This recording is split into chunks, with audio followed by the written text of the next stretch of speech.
สร้างความเข้มแข็งด้านเทคนิควิชาการให้แผนกพลังงานและบ่อแห่แขวงพงศรีในวันที่5มิถุนายน2025นี้ที่ห้องประชุมของแผนกพลังงานและบ่อแห่แขวงแผนกพลังงานและบ่อแห่แขวงร่วมกับกรมคุ้มครองกระทรวงพลังงานและบ่อแห่ได้เปิดกองประชุมฝึกอบรมสร้างความเข้มแข็งทางด้านเทคนิควิชาการให้แก่พนักงานแผนกพลังงานและบ่อแห่แขวงและห้องการพลังงานและบ่อแห่ประจำเมืองเข้าร่วมเป็นประธานและกล่าวเปิดกองประชุมฝึกอบรมของท่านพรไสศรีสมบัติห้องหัวหน้าแผนกพลังงานและบ่อแห่แขวงพงศรีเข้าร่วมมีบรรดาท่านนักวิทยากรจากกรมคุ้มครองกระทรวงพลังงานและบ่อแห่มีนักสัมมนากรจากแผนกพลังงานและบ่อแห่และห้องการพลังงานและบ่อแห่7เมืองเข้าร่วมในกองประชุมได้เสนอจุดประสงค์จากนั้นประธานได้มีคำเห็นกล่าวเปิดกองประชุมฝึกอบรมอย่างเป็นทางการ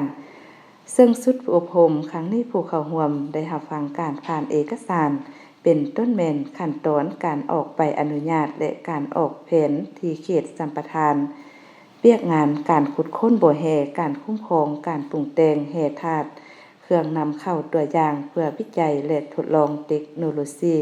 ขั้นตอนการเสนอการพิจารณาและการคุ้มครองเรียกงานการซื้อการขายนำเข้าส่งออกและส่งผ่านแห่ธาตุและผลิตภัณฑ์แห่ธาตุขั้นตอนการเสนอพิจารณาและการเก็บกำข้อมูลและการรายงานเรียกงานบ่อแห่เรียกงานการกวดกาและประเมินผลบ่อแห่ในกองประชุมผู้เข้าร่วมยังได้สนทนาแลกเปลี่ยนประกอบความคิดความเห็นอย่างตรงไปตรงมาในการจัดตั้งปฏิบัติเรียกงานบ่อแห่อยู่ขั้นท้องถิ่นและขั้นศูนย์กลางในระยะที่ผ่านมา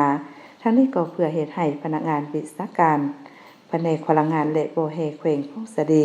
ห้องการพลังงานและบ่อแห่บรรดาเมืองให้มีความรับรู้เข้าใจต่อเรียกงานบ่อแห่ทางด้านเทคนิค